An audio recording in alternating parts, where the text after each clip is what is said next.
തൊടുപുഴയിൽ കാണാതായ ആളെ കൊലപ്പെടുത്തിയതായി മൊഴി. ചുങ്കം സ്വദേശി ബിജു ജോസഫിനെയാണ് കാണാതായത്. സംഭവത്തിൽ 3 പേർ കസ്റ്റഡിയിലാണ്. ഇവരാണ് കൊലപ്പെടുത്തിയതായി മൊഴി നൽകിയിരിക്കുന്നത്. പിടിയിലായവരിൽ കൊട്ടേഷൻ സംഘാംഗങ്ങളുമുണ്ട്.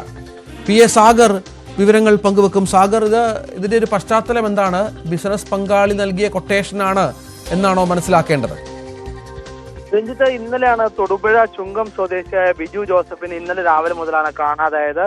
ഇദ്ദേഹത്തെ കാണാതായത് വീട്ടുകാർ തൊടുപുഴ പോലീസ് സ്റ്റേഷനിൽ പരാതി നൽകി. തുടർന്ന് പോലീസ് അന്വേഷണം നടത്തി.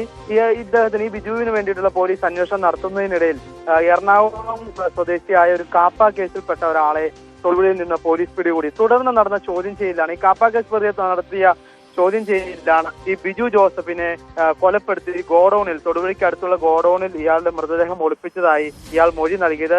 പിന്നീട് നടന്ന അന്വേഷണത്തിൽ ബിജു ജോസഫിന്റെ ബിസിനസ് പങ്കാളിയും സുഹൃത്തും കൂടിയ ഒരാളും കസ്റ്റഡിയിലായിട്ടുണ്ട്.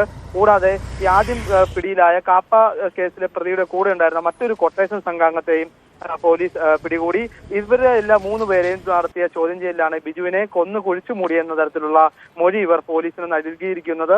തൊടുപുഴയ്ക്ക് അടുത്ത് തന്നെയുള്ള ഒരു ഗോഡൌണിലാണ് ഈ ബിജുവിന്റെ മൃതദേഹം സൂക്ഷിച്ചിരിക്കുന്നതെന്നാണ് ഇവർ പോലീസിന് മൊഴി നൽകിയിരിക്കുന്നത്. ഈ കാര്യത്തിൽ തുടർന്ന് അന്വേഷണം നടത്തുവാനായി ജില്ലാ പോലീസ് മേധാവി ഉൾപ്പെടെയുള്ളവർ സ്ഥലത്തേക്ക് എത്തിയിട്ടുണ്ട്.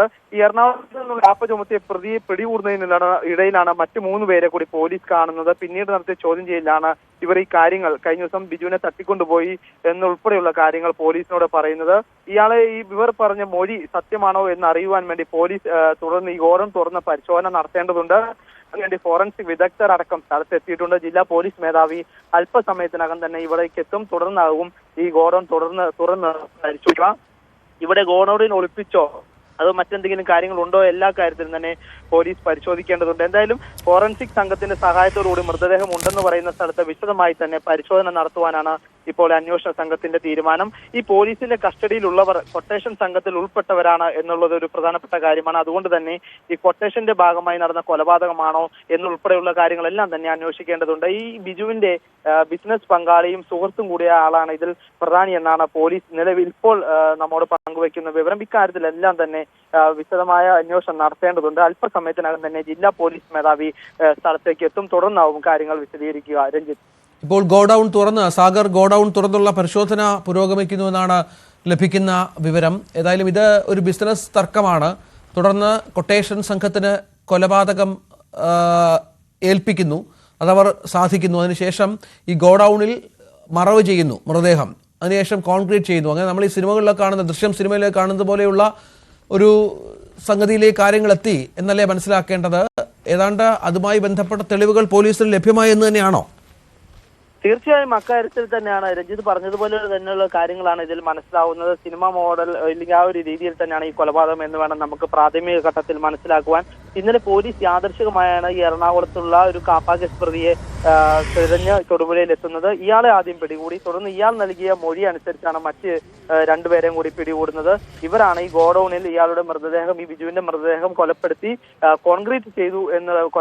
ശേഷം കോൺക്രീറ്റ് ചെയ്തു എന്നുള്ള രീതിയിലാണ് ഇപ്പോൾ ഘട്ടമായി മൊഴി നൽകിയിരിക്കുന്നത്. ഈ കാര്യങ്ങളെല്ലാം തന്നെ ഇപ്പോൾ പോലീസ് എത്തി ഗോഡൌണിന്റെ അകത്ത് പ്രവേശിച്ച് ഈ കാര്യങ്ങളെല്ലാം തന്നെ അന്വേഷിച്ചുകൊണ്ടിരിക്കുകയാണ്, അല്ലെങ്കിൽ സ്ഥിരീകരിച്ചുകൊണ്ടിരിക്കുകയാണ്. ഈ മൊഴിയും ഇവർ പറഞ്ഞ മൊഴിയും ഇവിടെ നടന്ന കാര്യങ്ങളും എല്ലാം തന്നെ പോലീസ് വിശദമായി തന്നെ അന്വേഷിക്കുന്നുണ്ട്. തൊടുപുഴ DYSP, ജില്ലാ പോലീസ് മേധാവി ഉൾപ്പെടെയുള്ളവർ എല്ലാം തന്നെ സ്ഥലത്തുണ്ട്. ഈ നേരത്തെ പറഞ്ഞതുപോലെ തന്നെ ഈ ബിസിനസ് പങ്കാളിയാണ് ഇതിൽ പ്രധാനമായും ഈ ബിജുവിനെ കൊലപ്പെടുത്തിയത്, ഇല്ലെങ്കിൽ അയാളാണ് ഇതിൽ കൊട്ടേഷൻ നൽകിയത് എന്നുൾപ്പെടെയുള്ള കാര്യങ്ങളാണ് നമുക്ക് ആദ്യഘട്ടത്തിൽ മനസ്സിലാവുന്നത്. ഇയാളാണ് ഈ എറണാകുളം സ്വദേശികളായ കൊട്ടേഷൻ സംഘാംഗത്തിന് ബിജുവിനെ കൊലപ്പെടുത്താനായി കൊട്ടേഷൻ ഏൽപ്പിച്ചതെന്നാണ് നമുക്ക് ആദ്യഘട്ടത്തിൽ മനസ്സിലാകുന്ന വിവരം. എന്തായാലും ഈ കൊട്ടേഷൻ ഏൽപ്പിച്ച ഈ ബിജുവിന്റെ ബിസിനസ് പങ്കാളിയെയും പോലീസ് പിടികൂടിയിട്ടുണ്ട്. ഇവരെല്ലാം തന്നെ വിശദമായി ചോദ്യം ചെയ്താൽ മാത്രമാണ് ഇതിൽ കൂടുതൽ വ്യക്തത വരികയുള്ളൂ. ഇന്നലെയാണ് ബിജുവിനെ കാണാതായ ഉടൻ തന്നെ വീട്ടുകാർ തൊടുപുഴ പോലീസിൽ പരാതി നൽകി. പോലീസ് അന്വേഷണവും ആരംഭിച്ചിരുന്നു. എന്നാൽ ഇത്തരത്തിലൊരു കാര്യത്തിലേക്ക് തട്ടിക്കൊണ്ടു പോയെങ്കിലും ഇത്തരത്തിലൊരു കൊലപാതകത്തിലേക്ക് എത്തും എന്നുള്ള കാര്യത്തിൽ വീട്ടുകാർക്ക് പോലും ആ ഒരു സാഹചര്യം അറിയില്ലായിരുന്നു. കാരണം ഈ കൊലപ്പെടുത്തിയെന്ന് പറയുന്ന ബിജുവിന്റെ ബിസിനസ് പങ്കാളിയായിട്ട് ഇവർ എപ്പോഴും നല്ല അടുപ്പത്തിലുള്ള ആളുകളായിരുന്നു. സാമ്പത്തികമായുള്ള തർക്കമാണ് ഇത്തരത്തിലൊരു കൊലയ്ക്ക് കാരണമെന്നാണ് നമുക്ക് മനസ്സിലാകുന്നത്. പോലീസും ആ ഒരു രീതിയിൽ തന്നെയാണ് പറയുന്നത്. എന്തായാലും വിശദമായ പരിശോധനയ്ക്ക് ശേഷം മാത്രമേ ഇക്കാര്യത്തിൽ കൂടുതൽ വ്യക്തത വരികയുള്ളൂ. രഞ്ജിത്ത്, അതാണ് സാഹചര്യം. ഏതായാലും ബിസിനസ് പങ്കാളിയെ കൊലപ്പെടുത്തി കൊട്ടേഷൻ സംഘത്തെ ഉപയോഗിച്ചാണ് ഇത് നടപ്പിലാക്കിയത് എന്നാണ് മനസ്സിലാക്കേണ്ടത്. ഏതായാലും കാര്യങ്ങൾ അത് വ്യക്തമായി വരികയാണ് എന്നതുകൂടി ഇതിനോട് ചേർത്ത് വെക്കേണ്ടി വരും. പോലീസ് ഫോറൻസിക് പരിശോധന അടക്കം ഒരുപക്ഷെ ഈ കോൺക്രീറ്റ് ചെയ്ത ഭാഗം കുഴിച്ചു പരിശോധിക്കുക അടക്കമുള്ള നടപടികളിലേക്ക് കടക്കുകയാണ്. ഫോറൻസിക് സംഘത്തിന്റെ സഹായവും പോലീസ് തേടിയിട്ടുണ്ട് എന്നാണ് മനസ്സിലാക്കേണ്ടത്. ഏതായാലും തൊടുപുഴയെ ഞെട്ടിച്ച ഒരു സംഭവമായി ഇത് മാറുന്ന പശ്ചാത്തലം കൂടി ഇതിനോട് ചേർത്ത് വെക്കണം.